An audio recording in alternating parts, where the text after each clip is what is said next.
চট্টগ্রামে ৩ ম্যাচের সিরিজের প্রথম টি-20তে ওয়েস্ট ইন্ডিজের দেওয়া ১৬৬ রানের টার্গেটে ব্যাট করছে বাংলাদেশ উইন্ডিজ প্রথম টি-20 নিয়ে কথা বলতে আমাদের সাথে স্টুডিওতে যুক্ত হয়েছেন সহকর্মী তাইব অনন্ত। বাংলাদেশকে ১৬৬ রানের টার্গেট দিয়েছে উইন্ডিজ।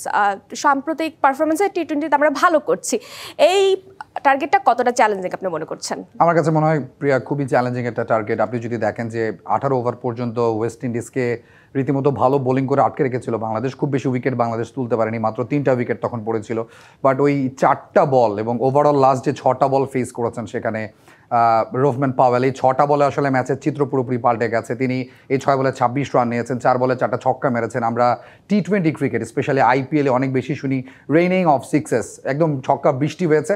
সুপার ব্যাটিং করেছেন, তার 100 এটা টি-20 ম্যাচ, এবং সেই ম্যাচে যে একটা ছাপ রাখা দরকার অ্যাজ এ ব্যাটার, যে পারফরমেন্সটা দেখানো দরকার সেটা তিনি করেছেন। আপনি যদি একেবারেই টসের পরে যে এই পিচ রিপোর্ট, সেই পিচ রিপোর্টে যদি আমরা ফিরে যাই, পারভেজ মারুফ বলেছেন এখানে শেষ 8টা টি-20তে 148 এভারেজ ছিল, এবং সেই এভারেজটাকে টপকে তার কাছে মনে হয়েছে ঢাকার তুলনায় অনেক বেশি গ্রিন ব্রাউনি একটা উইকেট, যেটাতে লাইটার, যেটাতে ক্র্যাক রয়েছে, কিন্তু ব্যাট খুব ভালো, মানে বল খুব ভালো ব্যাটে আসবে এবং ব্যাটারদের এখানে চান্সেস আর ভেরি গুড।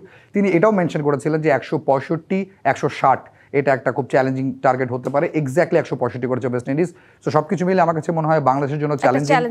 একদম শুরুতেই উইকেটও হারিয়েছেন তামিম, তিনি আউট হয়ে গেছেন। সো বাংলাদেশ কিছুটা ব্যাকফুটে রয়েছে। আমি আবারও আপনার কাছে ফিরবো, তবে এখন চলে যেতে চাই আমাদের সেই সাগরিকার মাঠে, যেখানে রয়েছেন আমাদের সহকর্মী শাহান পাপন। শাহান, নিশ্চয়ই আপনি আমাকে শুনতে পাচ্ছেন, আপনি খেলাটি দেখছেন।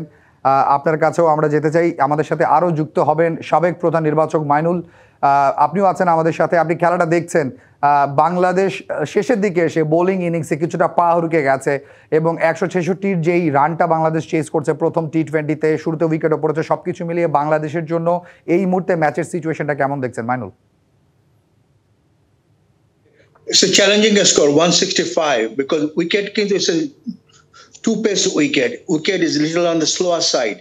Okay, so 165 would be a big target for Bangladesh. So Amar ja mone hoy, all they have to do is rotate strikes. It's not an impossible target. It's a good target, but it's not impossible if they put their head down and play nicely. Eta ar ki hobe, tobe it's a very good score. Rohman পাওয়েলের ইনিংসটা সম্পর্কে একটু জানতে চাই আপনার কাছ থেকে। শুরুতে struggle করেছেন, আমরা দেখেছি যে মিডল ওভারগুলোতে অথবা 14-15 দিকে বাংলাদেশের বোলাররা কিছুটা স্লো বোলিং করেছেন। খেলাটা একটু ডিফিকাল্ট ছিল ব্যাটারদের জন্য। লাস্টে এসে লাস্ট যে 6টা বল ফেস করলেন, বিস্ফোরক ব্যাটিং করেছেন, তখন এটাই মনে হয় গেম ম্যাচুরিটি বা game sense Mainul?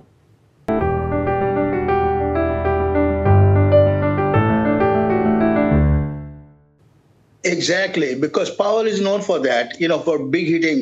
So amader bowler, especially Sakib, last over he bowled only length balls. Yorkers were missing totally. So apni jodi Yorker na koren last over e batsman ke atkate parben na. So all he did in driving range e oke ball gulo diyeche jekhane or strength, ওদের স্ট্রেংথে বল করেছে আমাদের last ওভারটা। Mainul, আপনার কাছে আবারও ফিরবো। আমাদের সাথে সাগরিকা থেকে যুক্ত হচ্ছেন সহকর্মী শাহান পাপন। পাপন, বাংলাদেশের ম্যাচ নিয়ে তো কথা চলছেই। ম্যাচ শুরুর আগে পরিবেশটা কেমন ছিল? আমি শুনেছি ওয়ান ডেটা যেটা ঢাকায় হয়েছে সেখানে টিকিট নিয়ে খুব বেশি কাড়াকাড়ি মারামারি হয়নি। বাংলাদেশের ওয়ান ডে পারফরমেন্সের কারণে হোক বা যে কারণেই হোক, দর্শকরা মুখ ফিরিয়ে নিয়েছিলেন। সেখানে টিকিট নিয়ে হাহাকার রয়েছে, অনলাইনে অনেকে টিকিট কাটতে পারেননি। পরিবেশ কেমন দেখেছেন সাগরিকা ম্যাচ শুরুর আগে? পাপন।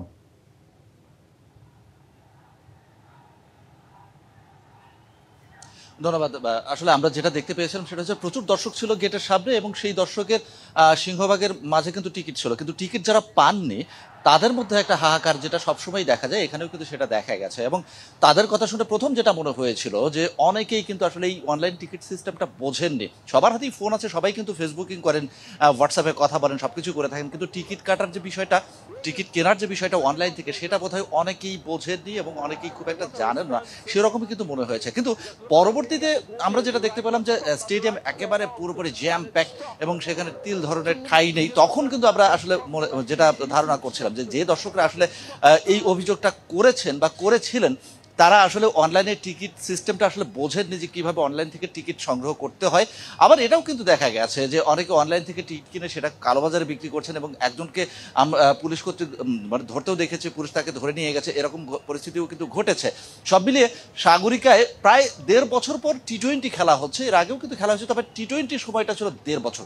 1.5 বছর পর যখন টি-20টা খেলা হলো এবং বাংলাদেশের ওয়ানডে যে পারফরমেন্স ছিল সাম্প্রতিক, সেখান থেকে আমরা যেটা দেখলাম মিরপুরে বেরিয়ে এসে সিরিজ জয় এবং তার পরবর্তীতে চট্টগ্রামে টি-20 সিরিজের সূচনা, সেখানে আসলে দর্শক কিন্তু মুখ ফিরিয়ে নেয়। চট্টগ্রামে বরাবরই আমরা দেখেছি যে কোনো ম্যাচেই আসলে দর্শকের প্রচণ্ড রকমের ভিড় থাকে এবং দর্শকের আগ্রহ থাকে এবং চট্টগ্রামের পার্শ্ববর্তী এলাকা থেকেও কিন্তু দর্শক ছুটে আসেন খেলা দেখার জন্য। আজকেও সেরকম পরিস্থিতি দেখা গেছে এবং আমরা যেটা দেখতে পেয়েছি যে এক পর্যায়ে পুলিশকে কিন্তু মৃদু লাঠিচার্জও করতে হয়েছে। পরবর্তীতে সেনাবাহিনী এসে পরিস্থিতি নিয়ন্ত্রণে নেয় এবং তারা আসলে লাইন করে মাঠে প্রবেশ করার সুযোগ করে দেয় দর্শকদের মাঝে।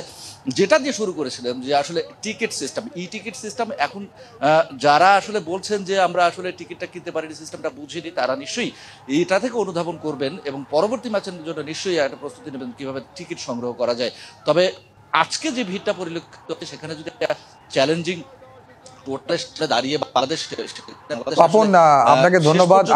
আপনি যে টিকিট নিয়ে হাহাকারের কথা বলছিলেন সেটা নিয়ে নিশ্চয়ই আপনার একটা প্রতিবেদন রয়েছে, সেটাও দর্শকদের দেখার অনুরোধ করবো। আমরা আবারও মাইনুলের কাছে চলে যাচ্ছি। আপনি বলছিলেন খুবই চ্যালেঞ্জিং একটা স্কোর, এই 166 রান করতে হলে বাংলাদেশের ব্যাটারদের কাছ থেকে কি এক্সপেক্ট করছেন? আমাদের হাতে খুব বেশি সময় নিয়ে ছোট্ট করে আপনার কাছে জানতে চাইছি। All you have to do, keep wickets in hand এবং লাস্ট 6 ওভারে দিয়ে একটু টেক চান্সেস। সো উইকেট হারানো যাবে না, রোটেট করে এখন 6 6.5 এর মধ্যে যদি থাকে, লাস্ট 6 ওভারে যদি 10-12 থাকে, they have a chance. Mainul, আপনাকে ধন্যবাদ। বাংলাদেশ ওয়েস্ট ইন্ডিজের প্রথম টি-20 নিয়ে এই ছিল আমার কাছে। ফিরে যাচ্ছি সহকর্মী প্রিয়ার কাছে। অনন্ত, আপনাকে অনেক ধন্যবাদ।